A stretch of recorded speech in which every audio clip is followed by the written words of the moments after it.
Hi, I'm Kacey. And I'm Gianni. I never finished reading the Animorphs books as a kid, and I still haven't as an adult. And I've never read them. We can't tell you where we live. But we can tell you that we want to revisit these books as adults and dive into what we would keep or change if we were to put it on TV. Two friends, 50-something books. Welcome to morphinbuddies. And then the music kicks in, and then people are just so ready. Hey everybody, welcome to morphinbuddies. Gianni and I are quietly raising the roof to each other across the screen. Gotta raise the roof, gotta get the vibes going. The vibes are high today. They're up to the roof. To the ceiling. We're raising them up. Oh, I can't reach them. Where are they going? Oh my gosh. Oh my god, they're through the roof. Oh my goodness. Well, wow. Where'd they go? Now that the vibes are sufficiently raised, welcome everybody to the next episode of morphinbuddies. I'm your host, Kacey Cisnowski, raising the vibes with my good friend, Mr. Gianni DeMaia. That's me. Hello. That's him. Yeah, what's up? I'm feeling pretty good because I just watched a Netflix documentary where about a quarter of the way through I guessed the twist that was going to happen halfway through, and I felt very proud of myself because they didn't say it was a twist, and I guessed the twist, and I'm just, like I said, the vibes are up today. Now, life always gives the little W's, you gotta take them as they come, and I love that for you. What was the documentary? Thank you. It's called Lover, Stalker, Killer. So, sorry to those. The documentary? Lover, Stalker, Killer. It was called Lover, Stalker, Killer? Yeah, it's 3 words. Lover, period, That sounds stalker, like a period. Tuesday to me, brother. Today's a Monday, Gianni. Oh, man. Guess what tomorrow is? Hey! I didn't finish it yet. I didn't finish it 100% yet. I'm in the last, 15 minutes. So maybe, I'll finish it tomorrow.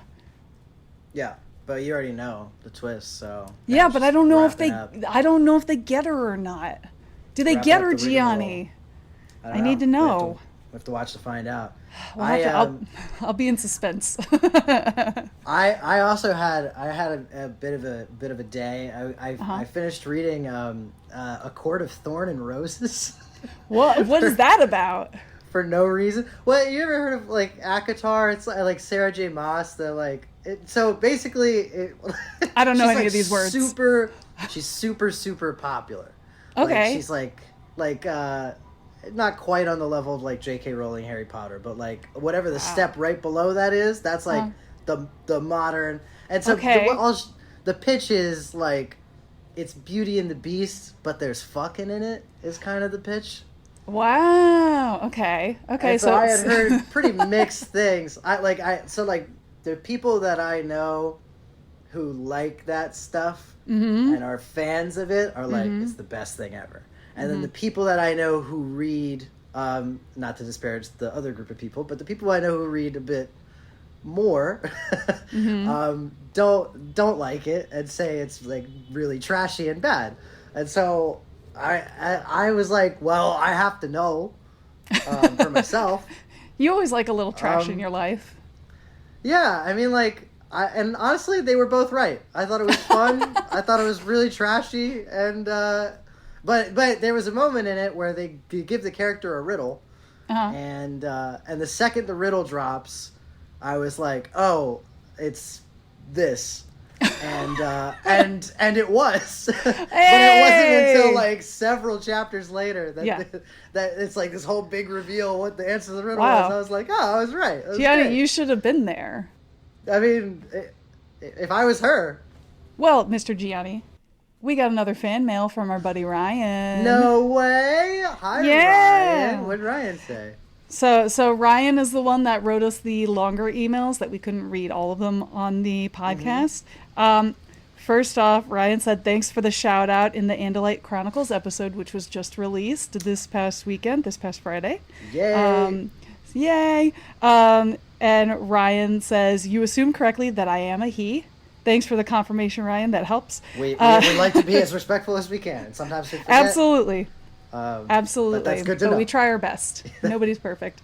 Nobody's So perfect. Ryan said that the Andalite Chronicles book, it was originally sold as 3 separate small books because that's how he bought them in the 90s, which I was like, that's sick. Whoa, That's that's so so cool. cool. Yeah, he's got them. He's got them. I hope you still have them, Ryan. That would be cool. Also, MacLeod, the narrator on the audiobook for the Andalite Chronicles, the Yeah. guy reading it, the guy as Axe, in addition to the Andalite Chronicles, he's also the reader for all the Jake books and the Jake chapters of the Megamorphs books. Oh my god, finally I will like Jake because that guy rocks. Yeah, Finally. that's what Ryan said. He said so maybe that'll help Gianni like Jake a little bit more. And I was like, Oh, I was like, that's either going to make Gianni happier or he's going to be angrier no, because I'm stoked now. Now I'm excited at least to read a Jake book because every time there a Jake you book creeps go. up, I'm like, oh god, here we go. But now I'm excited. Yeah, that's great. Thank you Yay. for telling me. Yeah, so his name's pronounced MacLeod, like Mac Cloud. Mac Yeah. Cloud. Like Apple Nice. computers and the cloud that they have. MacLeod. He sounds like one of like Star Fox 64's like wingmen, you know? I'm not that nerdy. And Ryan says skate on past that.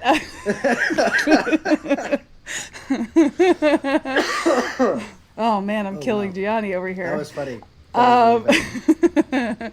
and Ryan said, I also agree Chapman is totally different character here than in book 2. Definitely should do something with him different in a show adaptation. Thanks.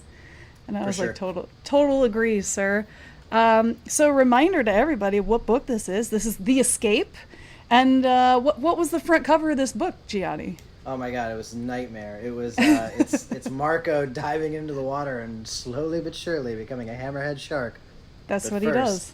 First he must become a goldfish, and then he must become a nightmare, and then he is a hammerhead shark.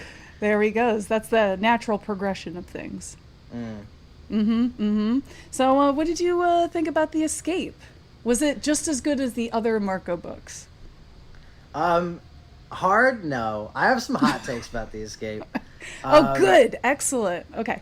Because I don't know. I don't know how you feel about it, but I was really let down by the escape because I think that it starts with a really interesting sort of promise to the reader that like out the gate they're basically like, hey, this book we will probably address a major thing. So this is, I guess, spoilers for some of the past books. So if you haven't listened to our past episodes and whatever you're reading for the first time, I don't know. But this is addressing like a major thing that we found out in the capture, which was the capture? No. Yes. It was No. What was book 5? the Predator. The Predator. The The capture. Predator. Thank you The very capture much. was Capture's Jake. book 6. Yeah. Yeah. This is something that happens in the Predator, where it's revealed that Visser 1 is Marco's mom, who was previously presumed dead, and Marco and Jake are the only two who know this information. Now, this book, out the gate, promises, like, hey, we're going to address this thing. Yep. And I was really excited, and I think that there's, as we talk more details of the plot, I think there's, like, some really interesting thematic promises as well that sort of accompany this in certain scenes, and none of them deliver. I felt like the biggest, like, this kind of felt in the resolution of it. It feels like that. Do you remember that John Mulaney bit where he's like talking about like what did detectives in the 50s even do before they had any DNA discovery? It was like, sir, we have blood spatter over here. It must be from the assailant. And the detective looks and is like, gross. Now back to my hunch. And that's kind of that's kind of what the resolution of this book felt like. And again, like, this is as spoiler free as I could really talk about it before we get into the spoiler stuff later. But it felt like, addressing this thing was really just so that it's out in the open and no one has any opinions about it. And it makes this book worse because it doesn't fulfill the sort of promises that it sets up, but it also makes previous entries worse as well, because then it's like, so the whole like holding off on this big secret for this giant reveal kind of doesn't matter. No. So it's very anticlimactic, and then they, on top of it, they make, I think, a really bad decision, and choose once again to not completely turn the tide of the war. Yeah. In the same way that we were complaining about with the Alien, book 8, I believe. So it's just the book is fine, and honestly, if it wasn't a Marco book, I think it would be far worse. But like, you at least have some sense of engagement with, you know. I think Marco is an interesting POV character. I think he's a more interesting POV character than he is a supporting character. Just because his lens is so uniquely different from the others of the cast. But if it's not a Marco book, honestly, I don't know really what this book has to offer, apart from setting up some interesting things and then not really paying them off. Also, on top of it all, yet again, the Yerks that we hear about off screen are just so much more competent than these guys, because they even like make a like kind of a joke about it in this book, which, and I get it, like, but it feels like the Deadpool thing, where it's like, drawing attention to the problem doesn't mean that the problem doesn't exist. Yeah. But they even have a moment where Marco's like, yeah, here I was standing right in front of Visser 3 and Visser 1, and all they could do was just bicker to each other. And it's like, cool, pointing that out, it's already obvious to me, but I think that we really need to start addressing, like, what are the Yerks doing that makes them so capable? Yeah. Because I'm not seeing it. They're just bad. They're bad at what they do. Like, and obvious. The whole facility comes down so easy. I mean, now I'm just spoiling things, but I mean, everything about this book just felt like a major tease. It felt like it was edging me. It was edging me, and then nothing. And then you just get up and walk away. Yeah, and then see you next year. Like, it was just. Now, and I think they could maybe salvage it if they actually have characters have like a severe conversation about the events of this book in the next one, but I would be surprised with how I've seen the series progress by and large. So this was just a real disappointment for me. But what did you think of it? I felt like that this book felt like an Inspector Gadget episode where it was like, we've got all these kind of cool elements, and we're kind of chasing after the bad guys, but goofy hijinks, sort of, and how convenient that this happened, and I didn't think that would really make sense, but okay, I guess. And then at the end, the bad guy's like, curses, we'll meet again, you know, and that's like kind of it. There were some things that I did like in this book, but like, it was far and few between, unfortunately, especially with a Marco book. They did kind of touch on Marco feeling very lonely, and like he's the only person in the world, where he kind of feels like he's leading a double life, essentially, to his friends, and then he gets home and he's by himself, and that's where his like sadness really sinks in. And I liked that part of it, but the rest of it was just kind of like, here's a cool idea. We get a glimpse, and it doesn't show up for the rest of the book, or it shows up for 30 seconds at the end, and then it just doesn't matter, which it was a little frustrating for me. And as I was reading it, I was like, maybe I'm being a little too hard. Maybe Gianni's gonna love this. And I kept reading it, and I was like, I don't think he is. Yeah. No, it's funny. I feel like we're very simpatico with how we read this series. At least so far, we're pretty in sync about these things. But yeah, this was like the first one, I think, in a while where I was really like, I don't know, like, Kacey might really like. There were this, some parts I did really like, but like, it didn't make up for the parts where, like, you put it so well, I couldn't figure out how to quite put my feelings into words. But yeah, it is like edging, and then just like walking away and not going back to it. And it's just kind of leaving you with that sense of like, I mean, this was okay, but it would have been cool if we had like explored this a little bit more. So, Yeah. yeah. So that was kind of my take on the book. I gave it like a 6 out of 10. I didn't want to give it like another Yeah, it's a bummer. mid review because I feel like we're kind of in the mid books right now of like, it's okay, it's not great, but it's okay. Mm. Um, but yeah, this one was just Yeah. kind of just They kind of can't mediocre. all be the reaction. You You can't know? all be the reaction. What a joy that book was to read. How I long for the reaction.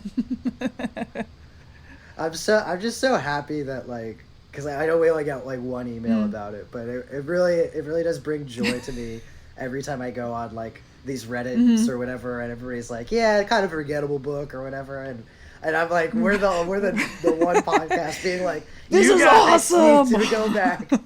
You guys need to go back. I'm telling you, on this So one. much fun. Um, that makes me proud. Just Marco as the llama running around, that just always pops back into my brain and just makes me laugh. Just her being an elephant and then crashing through her own house. like living Almost room. killing her family. It's like, or like the alligator trying to fight them in the Oh bathroom my in the God. random one. I need to use the Like there's bathroom! just honestly, I might just reread the reaction just to like feel something because it's just You're gonna go so through and be good. like, oh, old times. Man. So good. So good. So all right, we can let's start out in our deep dive of this book. Spoilers ahead. We never do spoiler Yeah. alert, but now I just figured, to spice up the episode, since the vibes are so high, we should put out that Yeah. energy that spoilers are ahead now. It's funny because like I don't think anyone listens to these like who hasn't read the books, but I Yeah. do think about it from time to time where I'm like maybe there's one guy who's just like, guys, no, No. don't. I just listened to the first 20 minutes or so, and then I turn it off. He's like, no, I don't have time to read these, so I just live them through your podcast. I hope there's somebody out there like that. We are actually consistently getting like 30 downloads an episode now, which is great Wow. in my We're opinion. famous. Thanks, guys. Tell your famous. tell your friends, tell your family members if they're into podcasts and they like the Animorphs. You should just send them our way. They can email us, whatever. Anyway, all right, let's dive into the escape, shall we? Shall we do a Marco and just? I am not doing a Marco and diving, but I You don't will wanna- dive. Oh no, I can't do it like that. I got because I kind of like go for it and then Yeah. I end up belly flopping. You know? Oh, What I mean? Like, ow. Ow. can't really get the. Yeah. Can't really get the. That, you know? One of these days you'll get it, Gianni. Yeah, one of these days. So, all right. So I'll start us off. Yeah. So I mean, they're in like this like restaurant cafe, which I guess is supposed to be reminiscent of like the Rainforest Cafe, Which 'Cause is this really is funny because in a previous the episode 90s. we did talk about K.A. Applegate being in a Rainforest Cafe writing plot notes for the forgotten. Oh my god, I forgot that we did. Yeah. Well, You predicted it's so it. funny. I have Rainforest Cafe on the brain like more often than I would than I think people think. Like I think about Rainforest Cafe like once a month, which is not a lot, but it's more than most things, right? Mhm. And so yeah, they're in this like Rainforest Cafe Yeah. basically. And this place has real parrots though, which Yeah. I wish my Rainforest Cafe had real animals. Can I like That'd have been complain sick. about this? Because this is the first thing in the book that made me go, no. because there's no way any restaurant that has good food would allow wild parrots. I know, like technically, they're owned by the people in the restaurant. Whatever. There's no way. Domesticated parrots too. There's no It's way. a major health hazard. No? Yeah, they would shit all over the food. Listen, my mom has a blue and yellow macaw. Okay, those are Yeah. like the big red ones, but the blue and yellow. That's what my mom has. That bird was fucking loud when it first came Yeah. into our house because it came from an abused home. So he would scream in his cage, like literally ear piercing screams where your ears would be ringing for an hour afterwards because he was upset. He's not like that anymore, not too much anyway. But also, it's a huge hazard for children that come to the restaurant because these birds can break your fingers. They can break if they bite your finger, they can break the bones in your fingers. My mom's bird, he just gently bit me on like the forearm, like right here. I had a bruise on my arm for 3 weeks after he did that.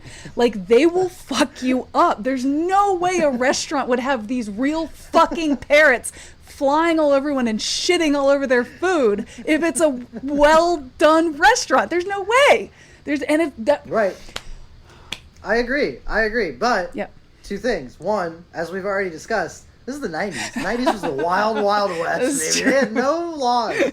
They had no rules.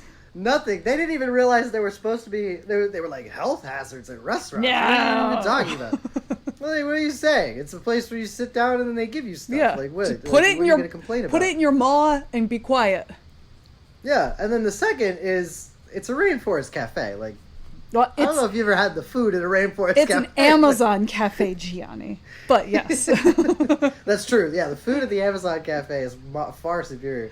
But yeah, so I guess they have parrots, and then I guess they're treated badly, and so Marco comes up with the idea that they should like save the parrots, and the way they're going to save the parrots is they're going to morph into the parrots, and then kind of like insult the restaurant, guests to get them to like to leave. Yeah, to like so they don't make money. To get them to leave, I guess.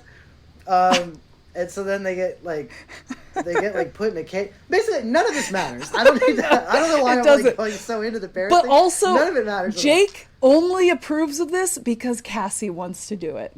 Fuck you, Jake. Yeah, which like this fucking dude, this guy, man. Oh my god. Oh. He's like not that bad in this book, but then he'll bust something out and just oh my god, man. There's like one later where he's like, he basically like leaves a bunch of stuff up to Marco to decide. Which is like, you're the leader. And I was like, what do you mean? Like just tell him like, hey, let's pull the trigger on something. Yeah. You know what I mean? Like just just step up just a little. Yeah. But or don't or just shut the fuck up forever. I don't know. Either one is fine with me. But just make it make a choice. The half in, half out stuff. Mm-hmm. The what drives me nuts lately is just the whole thing that like Jake is a leader, but he's a reluctant leader. Yeah. I'm like, give me a break, this guy. He loves it. What are you talking about? He loves he loves being in charge. Anyway, they like none of this parrot stuff matters. Basically, Marco ends up seeing our old friend from the android Eric. Himself, Eric, mm-hmm. Right? And it's Eric, but it's spelled weird. That's why I Erek. So, Eric. Yeah. So the robot is like, perhaps we should.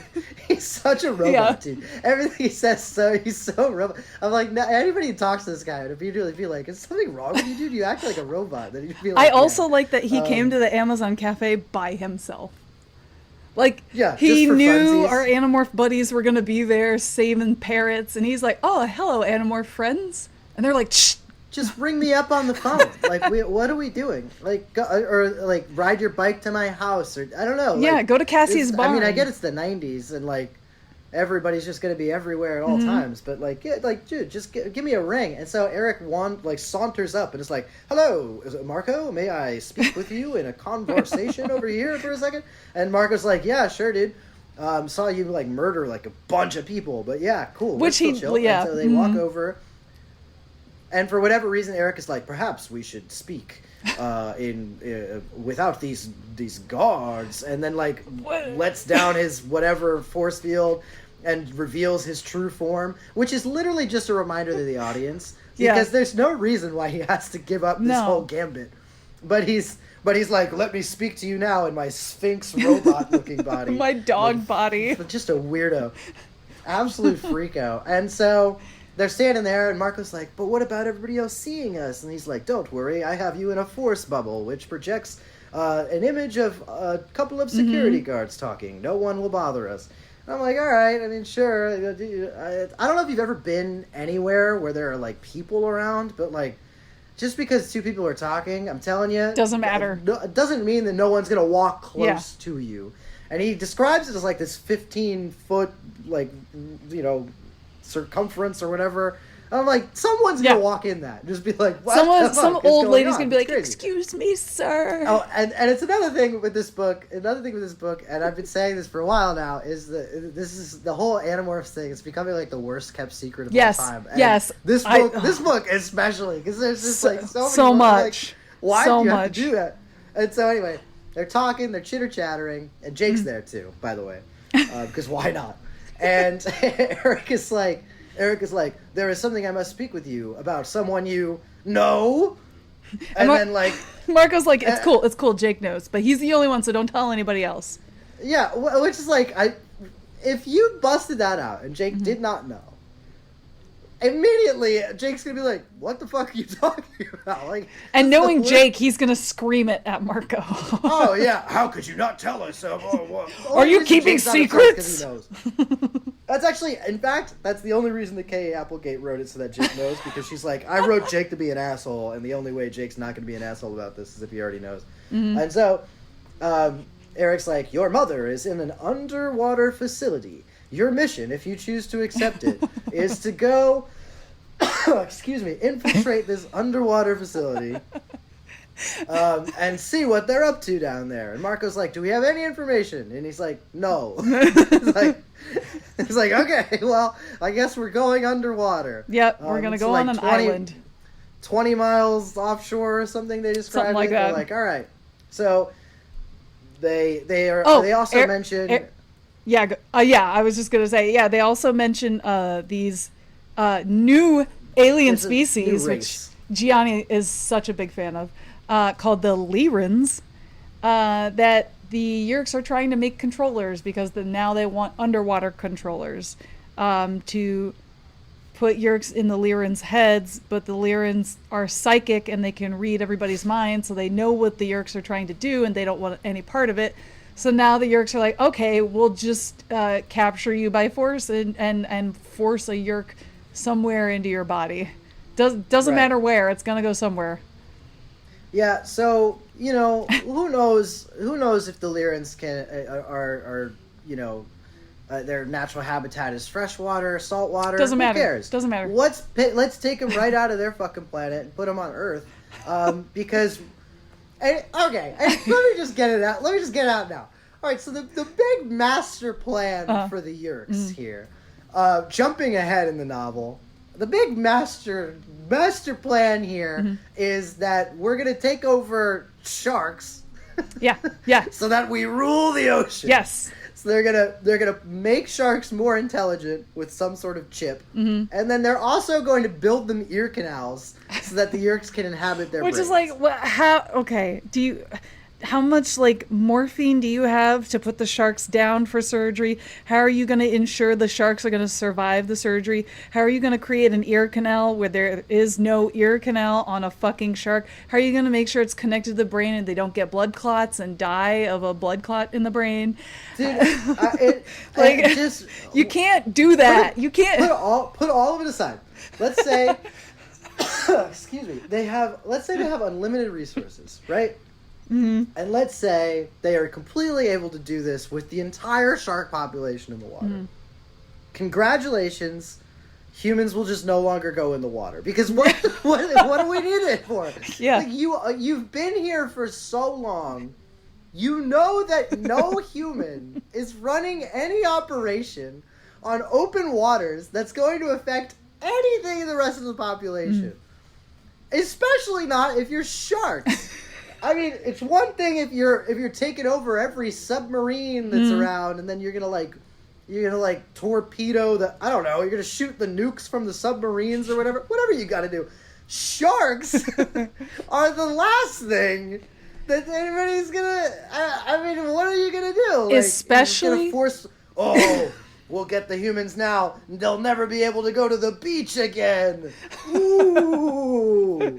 Well, especially because we also know there are andalates out there morphing into animals Well, that's just asking for infiltration. It's asking for, may I be infiltrated? Please infiltrate me. It's begging. The Yerks It's are begging fucking for it. thirsty for Andalite So bandits. desperate. They'll do anything. They're simps. They'll go to They're a simps. lumber yard They're simps. for no reason.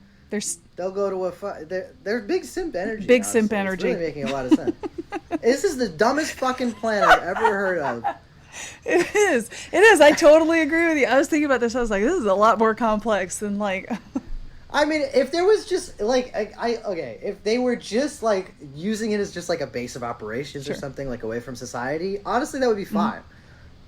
Taking over the oceans via Hammerhead sharks also, not any other kind of shark, only hammerhead sharks. It is literally, I mean, that is literally like, I would have, when I used to play with action figures when I was like Used seven, to?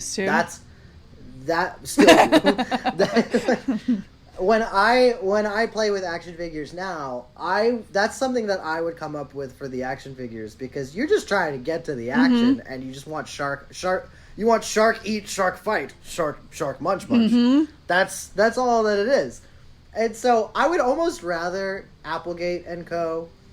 to just literally type in and be like, insert plot here, hammerhead shark, cool, and then move on. Because that's basically what you're doing. Yeah. But so, yeah, they're like, wow, we have to figure out what's going on at this base. So they have to, because Tobias is the only one that doesn't have a dolphin morph, he's got to acquire a dolphin. However, he can't acquire animals when he's morphed into human, so he has to be a hawk acquiring a dolphin. So then they go on to another knockoff place, a knockoff SeaWorld that's called like Ocean World, which is an amusement park. Yeah, which is an amusement park plus sea ocean animal death trap torture cages, which is what SeaWorld is. And Jake and Marco fly there the gang all flies there as seagulls. Jake and Marco go on a roller coaster as seagulls, which I don't know how their bones are not broken, their feet aren't ripped off by the force of the roller coaster diving down. Doesn't matter. Birds don't need feet anyway. They're not real. Tobias Tobias is like, let's go in the middle of the day and not make it suspicious that a fucking red-tailed hawk is just going to grab onto a dolphin. He tries it. Of course. He almost drowns. He gets waterboarded big time. And nobody gives a shit, by the way. Nobody cares that Tobias is like, oh yeah, I almost drowned. That was really scary. And everyone's like, okay, where are we going to go now? Work? It doesn't, nobody gives a shit about poor little Tobias. I care. Also, we find out that Tobias is afraid of the ocean. Oh yeah, he hates it. He's like, I don't fuck with oceans. Which is so funny. And I wish they would have done more with it, because I thought it was just hilarious, because they've also encountered the ocean several times now, and it makes me want to go back and read those books just to know that. Oh my god, yeah. Just to see if Tobias was like, yeah, you guys go ahead. Because now that I think about it, he wasn't really a part of most of the plans that involved the ocean. Like, I'm remembering it was just the message. Yeah, he was just carrying them as trout. He was like, let me just drop you over there. Like, I don't want to get anywhere near there. Yeah. Which I do find very funny. So, so he gets his dolphin morph, and then they're all dolphins. They go out to this base, and there's the whole thing where they're projecting an image, and they're like, well, what if it's a force field? And Axe is like, well, it would need X amount of Z force, blah, blah, blah, in order to underwater. Force the turbines of the flex capacitor. Whatever. So they swim through the fake image, and then they're looking through the window, and Marco sees his mom, and then he's having all his mom feelings, and then but he's still not telling anybody. No. Because he doesn't want to be pitied. Which I think is fair. Yeah, like he and Jake end up having a pretty interesting conversation, which again is where it goes back to where I was like, oh, the promises of the book, because I was getting excited because they have a really interesting conversation where basically Marco ends up saying something to the effect of we're still the same, right? Like, even though we're going through all of this crazy stuff, like this doesn't change anything. Like I'm still the same guy, and you're still the same guy, right? And Jake kind of was basically alludes to, but doesn't outright push and say no, grow up, loser. But he basically is like. But he basically is like, no, I mean, like, we're dealing with some pretty harsh things, and yeah, like, when you tell the group, or when you admit this thing about your mom to the rest of them, like, it might really change things. And I think that, you know, it's kind of thematically alluding to this really persistent underscore over the whole series, which is, you know, these young kids dealing with these very heavy, high-stakes adult situations is going to cause some sort of irreparable psychological damage. Yeah. None of that is felt in the rest of the book. No. But you get the you get a little taste of it. It might be. Mm-hmm. Yeah. So if you're really interested in promises not kept, then I think it's a great scene. But I love how salty you are in this. This is so good. I'm just so bitter because I wanted it to be so good. Especially when I read that scene too. I was like, oh, we're getting somewhere in the weeds, right? It would have been so nice. It would have been so nice if Marco at the end had some kind of moment where he's like yelling at Jake, like, I don't feel like myself anymore. I was the shark and I wanted to be that. And how can I do those things and still be me? You know, it would have been great to have some kind of catharsis at the end of this book where Marco just fucking loses it in front of his friends. And then they're like, oh, shit. I would have loved to see that. We don't get that. So maybe we'll read it in our adaptation. Yeah, the violins are all playing. Yeah, on cue. yeah. So, I mean, as dolphins, though, they all get swarmed by a bunch of hammerhead sharks that are coming in like a pack. And I guess it's worth noting, Axe is not a dolphin. He has a tiger shark morph. Doesn't matter. That's just something. Yeah, doesn't matter. Kind of cool. But yeah, but all these hammerhead sharks are acting like a team, and they're all thinking ahead of where the Animorphs are trying to... very calculated, which Cassie's like, that's not shark behavior. Right. And then Marco has big PTSD, and he swims away before everyone else does because he just like freaks out. Yeah.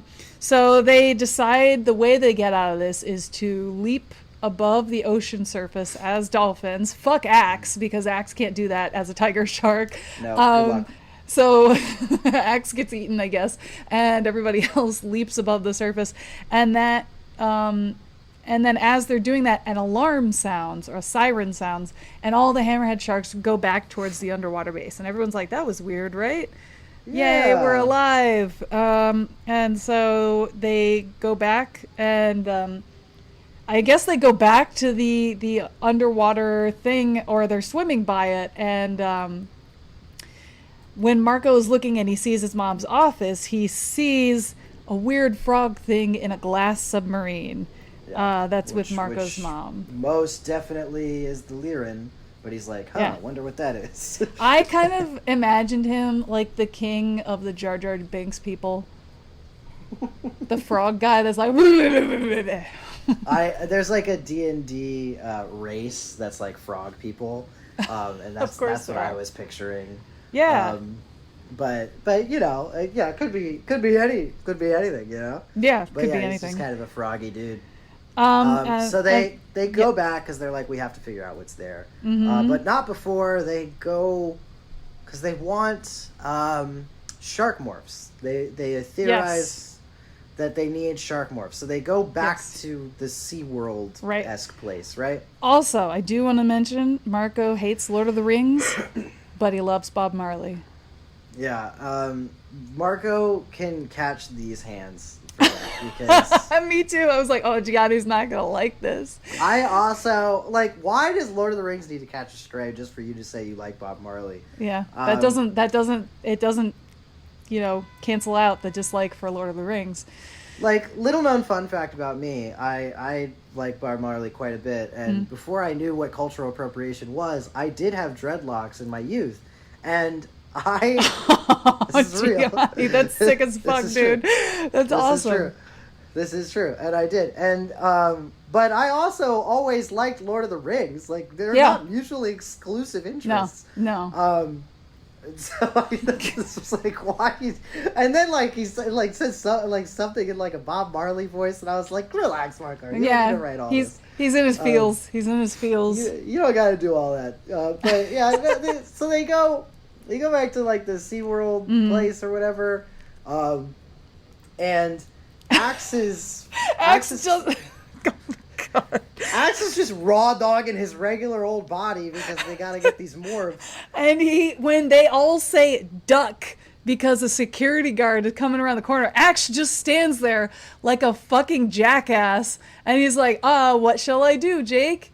And Jake's like, what the fuck do you mean, what should you do? You're standing up. What do you want me to tell you? The guard is shining his flashlight on your blue ass.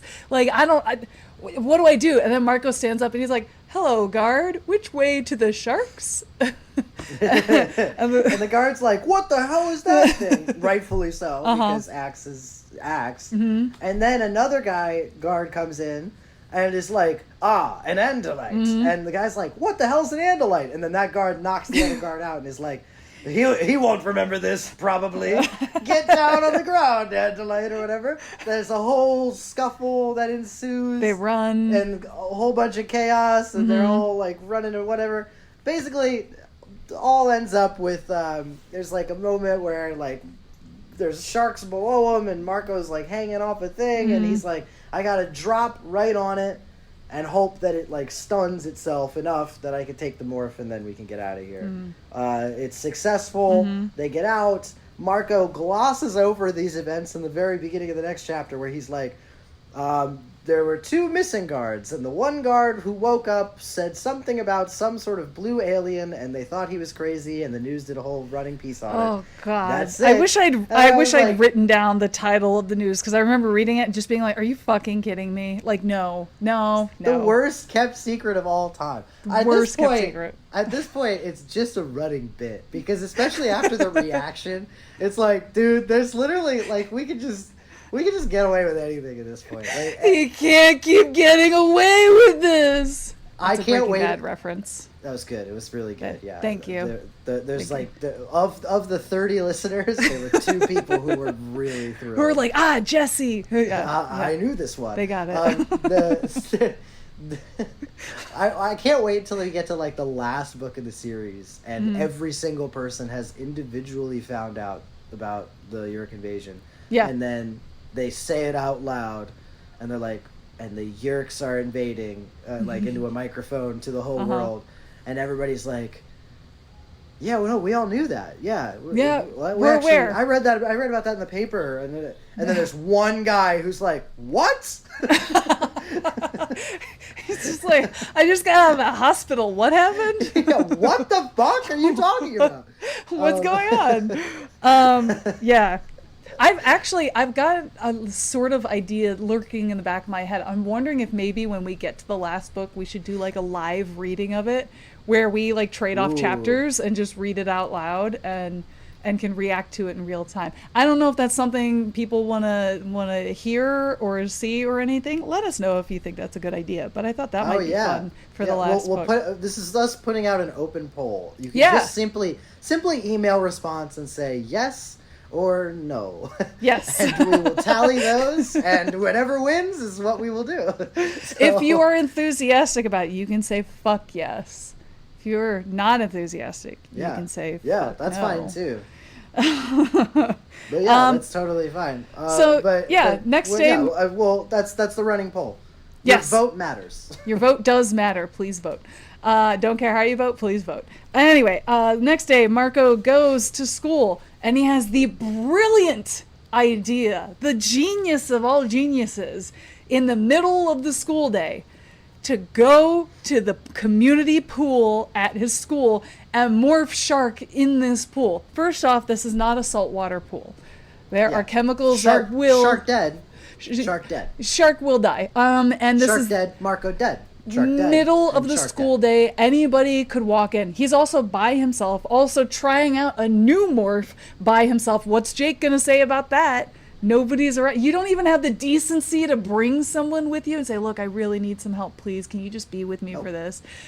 Nothing. Marco is in a bad place right now, and he almost gets caught by some bullies who just, exactly like I said, just stride right in. They're like, oh, loser, Marco, in the pool. Your mom died? Who gives a shit, you fucking loser? That is what they say. They're like, fuck you and your dead mom. And so then Jake, yeah, there's something with I've noticed this with, I particularly started to notice it when I was watching Stranger Things, but I notice it often with pretty much any media that has anything to do with like young teens, is that if there is a bully character, they are the most irresponsibly awful person to ever walk 100%. Like, they're not just a typical bully where because I think, if you were bullied in school or whatever, or if you were a bully in school, like, you had lines. Like, it wasn't, there were things like you simply wouldn't broach. Yeah. But for whatever reason, like, I remember watching Stranger Things, and I think it was like season 4 or whatever, and they're like bullying Eleven. And there was just something like where they're like, oh yeah, your dead fucking stupid dad that you brought in to show and tell. And it was like, dude, why? Dude, chill. Like, I get you don't like me, but that much? Dude, like, I'm 15. Chill. I'm 15. I don't know anything. Why do we have to be the worst person? And then like shortly thereafter, like I watched The Fablemans, and like there's some pretty like poignant and important for the character's growth anti-Semitism that he has to deal with, which is really real and relatable. And then there's like one guy when like his friend who are just like demonstrably awful to the point where it's like, okay, like we've clearly, I think we got him, guys. Like we got the point. We didn't need to go the extra mile and say just like all this other shit. It's just something that happens, and I don't know why, but for whatever reason, it feels like writers, when they're like, we need a bully character that the audience is really gonna hate, they gotta be like the worst fucking person imaginable, just the most irredeemable, spiteful, like absolute. Not just cunt. I'm here for good fun and bad jokes, like you're fat, you're gay, see you later. Like it doesn't. Not that. That's not mean enough to be a bully. But yeah, anyway, sorry, go ahead. Anyway, that was my bully rant in media. So Marco's halfway through Morph in the pool. The kids make fun of his dead mom and say that Marco's probably a loser and everyone hates him and all that stuff. And then Jake, the hero, walks right in. He's like, hey, stop it. That's my friend. And Marco's like, shut up, Jake. And Jake's like, you guys, you better stop. And the bullies are like, what are you going to do about it? And Jake's like, I'm going to, ooh. And then that tells the bullies to go away. And Marco climbs out of the pool, fully human. And Marco's like, hey, I don't want you guys to pity me. Please, like, I don't care that those bullies were here. I just want to die. Like, I hate my life right now. And Jake's like, it'll be okay, buddy. And then they go to the ocean and they morph sharks, and that's the end of that. So they're swimming around. This is hammerhead sharks now. Old science alert. Old science alert. Oh, here we go. In this book, here we go. They say that sharks die if they stop moving in the ocean. That has been proven not true. Sharks can stop moving because we have observed some species of sharks that will lay close to the ocean floor when they sleep. And they don't move, and they're still alive. So, wow. So what we had previously thought in these books, science is disproved now. So take that, nerds. Guess Animorphs isn't real, huh? Fucking losers. Get lost, dorks. Get off the stage. So they swim as these hammerhead sharks. They end up following another gaggle of hammerhead sharks through the facility. And they're very quickly brought into some sort of conveyor belt contraption thing. And they get drilled. That is literally injecting them with some sort of something. In the back of their head. and they recognize almost immediately that they're this like typical shark instincts that they have when they morph. They're much more sophisticated now. And it's almost immediate that I think it's Axe that basically says like, oh, this is clearly what they're designing to do at this facility, which is exactly what we had already previously stated, which was they're trying to drill ear holes into the sharks so that the Yeerks inhabit the brains, and the brains be more sophisticated so that they could make them smarter so they can control them and all that good stuff. Okay. Yeah. Master plan. We've cracked the code. Now what do we do about it? Well, let's morph flies. Yeah. Let's morph into flies. I forgot about this. You're right. In the water. They do. So they try to morph flies, and they get about halfway through, and Marco's like, okay, guys, stop. Don't morph flies. I think that the thing that they injected into us is too big for the fly body, and we will immediately die. Yeah. And everyone's like, yeah, it really hurt when we were getting smaller. And Marco's like, yeah, this thing, they put something in us. Don't know what it is, but we got to get it out somehow. Otherwise, we have Yeerk technology in our brains, and that's not good. So yeah. Then they split off into two groups. Yeah. So the group B, the Marco group, which is supposed to just be doing, like reconnaissance or like distraction work or whatever. Lurking around. Group A is supposed to like destroy the facility or whatever. And distract, but yes. they go and they go deliberately to the place where Marco last like saw his mom through the window, and Marco's like, we should just go to the opposite end where they're not going, the other group, so then we're not in their way. But he's really trying to go see his mom, and so then he pops on in to her office. Yeah, by himself. And he's just Marco now. Yeah, he's just human Marco. And immediately she's like, kind of cold, calculated, the same Visser one that we had like seen glimpses of before. But now she's like, of course, the first time he's face to face with his mom. She's like, hello, repairman. And he's like... Yeah, which is a bold assumption that this 12-year-old child is no overalls either, just FYI. Nothing indicating anything. No, he's in his fucking like gym clothes because that's what they want. Oh yeah, he's in like a leotard and tight shorts or some shit, and she's like, yes, so strange. No tools on you. Hello, repairman. As you can see, of course. I'm sure the reason you're not talking very well is because you know that your host body is fighting against you because your host is the biological son of my host. You got to get your shit under control, sir.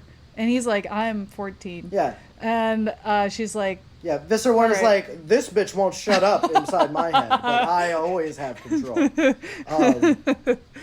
And Marco's like, right, of course, thank you. And then... I will just be on my way then. Immediately, like, the alarm bells are going off. It's like all kinds of sounds and all. And she's like, the Andalite bandits have come back, I see, of course. And he's like, yes. It says something about Visser 3. Like, maybe... Visser 3 is in a big yellow snake morph. He comes in and he's like, what's up, fuckers? And he destroys... but first, before he even comes in, though, there's a moment where, because they walk out into, like, the hallway or whatever, and there's this big whole kerfluffle. Marco ends up morphing into a gorilla. Yeah. And is like fighting through a bunch of different. I think it's Orc-Bajir, and with some of his compatriots. We also learn. And we also learn real quick from Visser 1, Marco's mom, that the Yeerks are recruiting the sharks to make an army against the Lyra because they don't want to be willing controllers. So they're going to force them. That's why they're controlling all these hammerhead sharks and making them smarter so they can force this species into submission. That's the plan. Right. And great idea. And they decide a couple issues. Couple issues, of course. Where the fuck are the Lyra? Don't know. Just somewhere. Because Axe says they have their own planet, and is literally like, oh yeah, no, it's just kind of embarrassing if we go there. Like, they just read your thoughts, and we don't want all that, so we just leave Ew, how embarrassing. That's cringe, Axe. So the implication is, like, we're going to transport all of the hammerhead sharks to the Earth. Into space. Put all the sharks into space. Or I guess maybe there's Lyra on Earth. Like, it's just I not don't. really clear I don't exactly what know. they're doing. Yeah. And then, like, also, though, not for nothing, but how is that less complicated than just infiltrating the Lyran society? Like, because I get, like, they can read minds, so they know if a Yeerk is taking over, I guess, but there's no precautions against that? They just have no secrets from each other at all in this Look, sophisticated Gianni, society? they're a peaceful race. They've never had any enemies, and they're all powerful. You know? Not like any of the other alien species that we've met before that are peaceful and all powerful Yeah. and have no enemies. Clearly no pattern here. Clearly nothing. So, I love the implication that humans and Yeerks are the only ones that are like some fucking evil, devious I guess bastards so. before anybody else came along. Yeah. Yeah, like, oh, we were warring with each other. I guess we deserve it. But obviously all these other peaceful factions have no... I mean, just there's so many strange, just problems with bizarre. this. So Marco runs into Tobias and Axe, and Axe is like, "Hey, the only way we can get these things out of our heads is if we destroy the facility." So they decide to commit mass murder by plunging a big hole into the side of this whatever this construct in the ocean, kill everyone in it just so they can get the Yeerk technology to like leak out of their heads. I thought it was metal. Is it just a serum that just sits in there and not be absorbed? Like, I don't. How does this serum work? Who knows? And who Cool. cares? Cool. Love that. Love that for us. So yeah, so they're just going to kill every single person in this thing. So because that's a great idea, Right. I think. And, you know, not for nothing, but like you had said earlier, like clearly the whole idea was that you're just basically asking for Andalite bandit infiltrators at this base. They could have just injected they could have just killed all the sharks in the ocean, just hoping to. They could have shot each of them in the fucking head. Hold a and gun then been underwater. Like, Say, this one was a fucking Andalite. Andalite, we found him. Yes. Yeah, no, so missed opportune, I guess. yeah. So then, Marco morphs gorilla. He corners Visser 1 with Axe and Tobias, and a Lyra controller comes in. I guess the only one. And he comes in, he's like, Visser 1, that's not an Andalite. She's like, no, it's a gorilla. And he's like, no, but like, is human. She's like, no, it's a gorilla. I know he looks human, but he's not. Yeah. And then Marco turns and just cold It just knocks him in the head. Just knocks him which out. I'm like, okay, your secret's out now. He knows you're human. Unless you kill him, he's gonna tell the Visser. Visser 1, the smartest of all Vissers. You got there, clearly not on physical prowess, because they kicked the shit out of her later. Yeah. But like, you clearly got there because you're just smarter than all the others. Except, no, you're not, because they tell you to your face that this is a big thing. Yeah. And then immediately knocks him out, Mm-hmm. and then like threatens Visser 1, and then Visser 3 comes in. And they just start bickering with each other. Yeah. Visser 3's like, ah ha ha, your base is falling apart. I will surely be promoted and you won't. And she's like, you're a fucking loser. And Marco's like, why are they doing this? And then me, the reader, is like, I don't know, man. This is the weirdest thing. I do like that he's like, what do you think about this? Your base is getting destroyed. And she's like, well, you're a loser, so I don't give a shit. And yeah, what? he's like, hey, it doesn't make any sense. It's so fucking childish. Which, like, part of me... They have some sort of weird... Oh, sorry. No, it's fine. I was gonna... No, you're good. I was just going to say, to me, it kind of shows, like, how childish the Yeerks operate and how they can sometimes give themselves over to, like, more childish emotions when they're in different bodies. And that would be cool if we could, like, I don't know, talk about that a little bit. But no. Nah. So... Next. Nah, they're just bickering and being angry at each other. Marco punches the Lyra, There's like knocks him out. a moment where there's like some sort of like standoff where Visser 3 has Has like, Jake in his mouth. Not a euphemism. And then And then they're like, let him go. And Visser 3's like, well, it appears we are at a standstill because I have your man and you have And me. Marco's like, and we can Indian all burn! Just walk away from this clean. Indian burn! And Visser's like, ow, that hurts. Okay, you can leave, Jake. And Jake's like, cool. And then the Visser also gets punched. Yeah. Then they go after Visser 1. And it's Marco, Rachel, and Axe, if I'm not mistaken. I think you're right. And they get into Visser 1's office, and she tries to shoot at him, and there's this whole fight, and then they kick the shit out of her. They really just beat the ever-living fuck out of her. And then they're about to kill her, and then Marco's like, no, that's my mom. And they're like, what? And then he's like, that's my mom, please don't kill her. And then they're like, okay, but... And then, like, pointing through the window, he's like... They're like, Visser 3 is going to see. And Marco's like, no, it's a good thing, because then Visser 3 is going to think that, like, we let her go because she's, like, helping us. And then they're going to have, like, a warring faction. They're going to, like, demote her and stuff. Like, that's interesting. But also, like, just, again, cold cocker, knock her out, and take her with you. No. Take her with you. No. You can tie her up and fucking Christ, Gianni. No, let's leave her here. And then she grabs her gun and she goes to shoot at Rachel, and Marco throws a chair at the window. Which cracks the window. And then the window cracks, a bunch of water flows in, and then everybody's drowning, and then everybody gets out in the nick of time, and then they're like, we'll see you next time. And then it's the epilogue, nothing matters, and Marco basically remarks to himself, he's like, well, now a couple of people know, and surely now Jake will tell Cassie, and Tobias will know, and everybody will know, and then I'll see my mom again, maybe, and that's And everyone's it. gonna feel bad for me. The end. My last note, I put, they morph to shark, and Marco is in pain. That's my last note of this book. Which honestly is a better resolution than what we got, because it doesn't even feel like the pain is like anything substantial in regards to character growth. No, not really, because this is pain that we've felt before, almost the exact same way. And you know what would have been a really big like change in character for Marco is if he looked at Rachel and said, "Do it." And Rachel like looks at him, she's like, "Are you sure?" And he's like, "Yeah." And then we hear an alarm go off. They get distracted. Maybe Marco's mom gets up and tries to go for the gun. Then Marco gets the chair and throws it at the window. Everything breaks. You know, like maybe just put like a little something in there where Marco's like, yeah, okay, I have to make this choice. I don't want to make it, but for the good of everybody here, this is do it.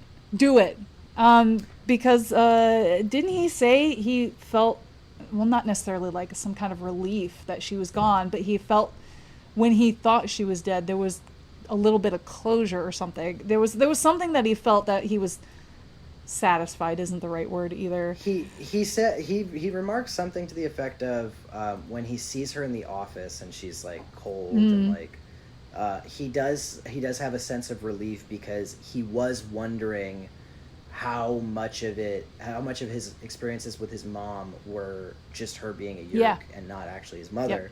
And what he says about it is like, oh, it really wasn't that long before the disappearance, because she really like she really seems very different now. But that was the only thing that I recall of like the relief. But yeah, I don't know, man. This whole thing just kind of makes me feel like maybe this just shouldn't have been a secret at all, because I think it was just maybe a promise that just couldn't be delivered upon. Like I could see maybe like condensing down the moment of like the standoff moment into this kind of thing where you know, like they have maybe Visser 1 and Visser 3 has Jake, and maybe that's more of the standoff, and Marco was kind of bluffing at the same time as being like, oh, maybe I'll kill Visser 1, and then Visser 3 is like encouraging, being like, no, you should kill her because it's good for me. I don't give a shit. Do my work. I say go for it. But I don't know. I mean, honestly, this whole thing is a bit of a miss for me. I think that the things that it introduces, like obviously now everybody knows, so I guess now we can kind of go into future Visser 1 situations with that understanding. But this is one of those books that I really would consider just like cutting entirely. Like I don't know if I would use any of Yeah, this. there's not really much offered in here except Hammerhead Shark. And like that's kind of Yeah, it. like I and that's not to say that the book isn't like completely disinteresting. Right. Like I'm not saying I hated my time reading it, but I just don't think that it offers anything except for that secret being revealed. And honestly, like the way it's revealed is so anticlimactic that I almost am more inclined to change all the way back in a previous episode, just have everybody know from the jump, or just still keep it a secret and let's just wait for another moment where this could be maybe more impactful. I don't really care about any of this stuff. Like the Lyrans, I think, has to come back because, well, one, like you said, the plan is less so about controlling the oceans for the humans, and it's more so about getting the Lyrans, overcoming the Lyrans or whatever, the Lyran race. But like, also, what's the plan? Like, because the sharks are just going to be killing machines, just killing all the Lyrans, so we're just going to murder them until they submit. And then, like, how many Lyrans are you really going to have? Yeah, like... then on your side, because I would just be like, oh, well, no, I'm not going to... But, like, I don't know. I guess they have unlimited resources and, like, whatever. They can hit every fucking shark in the ocean and, like, they go... But the Lyran stuff, like, has to come back. I get that. Maybe there's another point in the series where we can introduce the Lyrans, maybe later down the road. Maybe they can meet the Lyran that's a controller in the water, but they don't know he's a controller, and he's like, oh, the Andalites, let's bring them up to Visser 1, and then he traps them. They somehow knock him out there, and then... Wait, yeah, that's way more and then they can go in and be like, oh shit, he was a control. What are we gonna do with him? We have to do something, that puts that effort of them like getting into the facility and trying to figure out what to do with this Lyran now. Like that's something mildly more interesting, No, running direct into the Lyran, I think is way more interesting. Especially if it's a controller and it's pretending not to be, because of course it's going to immediately know that they're the Andalite bandits, quote unquote. And I think it's a really interesting opportunity to be like an infiltrator in your ranks that could really have an interesting betrayal mechanic. That seems like a way more interesting plot than whatever this is. I mean, if they just started out at the very beginning meeting that Lyran and not even knowing about the underwater facility, and then they discover that facility and they get in and they realize Visser 1 is there. If they can Right. I mean, obviously I don't think they can capture the Lyran and hang on to him, but if they can figure out something to do with this guy, whether they have to kill him or not, maybe they have to kill him, and kind of this is part of the war that we're in. Sorry, but we can't take this chance, and then they are forced to kill him. I think I like that idea of really taking liberties with this one and just kind of making it a whole new plot out of it, because I think that seems really interesting to me, and to just have like a direct conversation with a Lyran directly. But I guess right now we kind of have to hold until we see how these things develop, because as of now, there's at least one Lyran who completely knows, and no one's believing that Lyran for whatever reason. And he's clearly... So I would hope that comes They back. never said he was killed, and because the facility is filling up with water and they live in water, we can assume safely that he's fine. So is their secret out now? Be my guess. Is he going to remember? I don't know. I would hope that I would hope that comes back. So I guess TBD on the changes we'd make now. I think I have to wait and see what they... But surely this has to come back. Surely it must. I think so. But I don't know. Don't call me Shirley. Bad joke. Bad joke. So should we move on to the next one? Or is there anything else you want to change or switch around or... No. I think mostly I'm cutting it, and it's just a question of whether or not I'm cutting it and replacing it with something totally new, or if I'm going to kind of move around cherry pick events Yeah. I like and move them into whatever the Take next book elements is. and So put them in guess something we'll find out. that is better. All right. So next book, we've got The Warning. The That's Warning. the next All right. book. I'm pulling Whose it book up. do you think it is? Pulling it up. Oh, as it's loading, I'm guessing The Warning is Wishful Thinking, an Axe book. Let's find out. Okay. I'm going to let you know right now, the person on the cover has got a great All right, dump truck. It's loading. Fuck! It's Jake. But like, look at the back of Jake in that third morph. He's got a dump truck for days, boy. Come on, man. Look at that. What? What's wrong with it? So he's slowly transitioning into a rhino, which that doesn't sound like one of the most cursed things you could possibly imagine, except the second one is like a pig had sex with Pinocchio. And then the third one is so cursed because it is literally a rhino but just kept Jake's hair. With a toupee. It's literally just a rhino with a toupee. It looks so awful. Honestly, that third morph of Jake turning into the rhino looks like a math teacher I had in high school. Oh my god. Down to the outfit and the size and everything. I'm so sorry for that. I love the hair. The hair staying is just like the cherry on top, really. And that frowny face that he's got. So what's the tagline on The Warning there, Gianni? It says, "Now it'll take more than the truth to set you free." What the fuck could that mean? What could that mean? What could More than the possibly? truth. What could possibly that mean? What do you think they're gonna get warned about? Oh gosh, I don't even know. I mean, like, Do you want me? I feel like they get a warning in every book. Like, basically, like, someone's coming up to them and be like, "There's something going on." Every book. I mean, Eric was the last. Yeah. Book, there's always something. He's like, There's Visser always One is here. So I will give you a little clue as to like what to look forward to. There may or may not be. Okay, our Animorph gang may not be the only ones that know about the invasion, and I will leave it at that. What?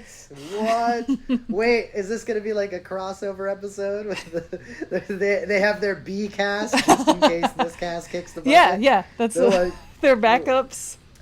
It's like Eric creates like the holograms. D&D, yeah. Like D&D campaign, and then you run into another group of adventurers. You're like, these guys are awfully similar to us. With you bringing that up, now I want to say, out of our Animorphs gang, what D&D characters would you assign for them? Like paladin, magician? Oh, like what class? Yeah, what class? What class? That's the right word. Oh, that's interesting. Okay. Marco's the bard. I mean, all right. So obviously. Cassie's a druid. Just connected with nature and animals. Mm-hmm. That's a pretty obvious one.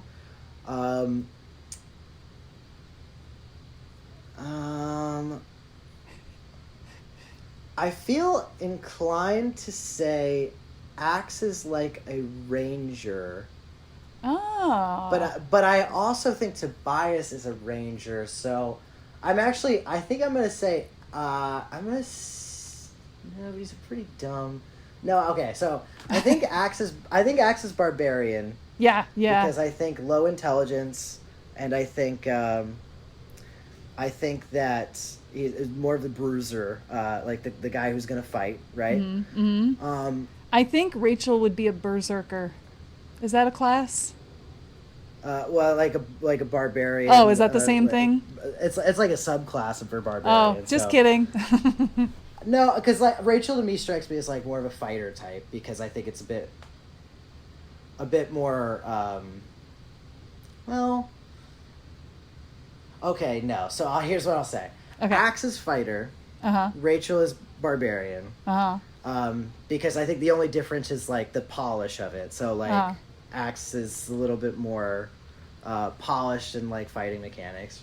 Mm-hmm. Tobias a ranger because of the sort of scouting and the perception checks and things of that nature, right?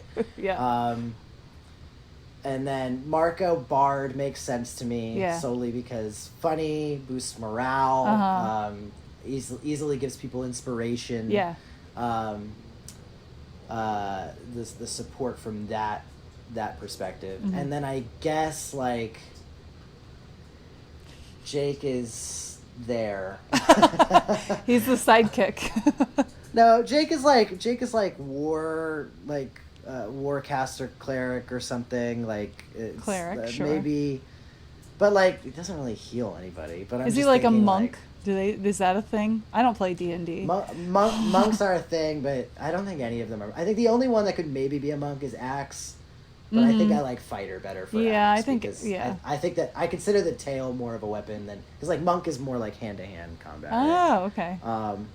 And it's like very dexterous. I do find him to be dexterous, but I think maybe he's more of like a versatile fighter type. And so Jake is the only one I'm really having trouble with. Yeah, I think the other I'm trying ones are to pretty think. clear to me. Also, would he be like he wouldn't be like a rogue. Because he's not like a. I hate to say it. I don't want to say it. I don't want to say it. But like. But Sorcerer is a magic-based class that is based around charisma. He's got Riz? It would make sense He's got Riz. that the leader of the group is the charisma-based. And he's got that low, silky magic voice caster. when he's mad. But I don't find him very charismatic. But I guess the group does. So The maybe group does. It has nothing to do with what I think. That's true. So Maybe if you met him like in real life, it would be different. I guess we'll go Sorcerer. Because we don't really have a whole lot of magic casters. No, in this, so not really. We need more magic caster. Not enough zhuzh in this group. Fusroda. So yeah, so I think that's I think we'll go with that. We'll submit that as final answer for now. I think that's my cast there. Second poll, if you agree with Gianni, say yes please. If you do not agree with Gianni, say no thank you. We'll know. Well, if we're gonna have two polls running at once, you might have to specify what you're voting. Yes, please. For. And sign it off with just a bird. Just a bird. Just a bird. Just a bird. So yeah, if you do want to participate in our polls, guess what? We got an email address you can send that to us. You can email us at morphinbuddies@gmail.com. That's morphinbuddies @gmail.com. You can send us whatever you want.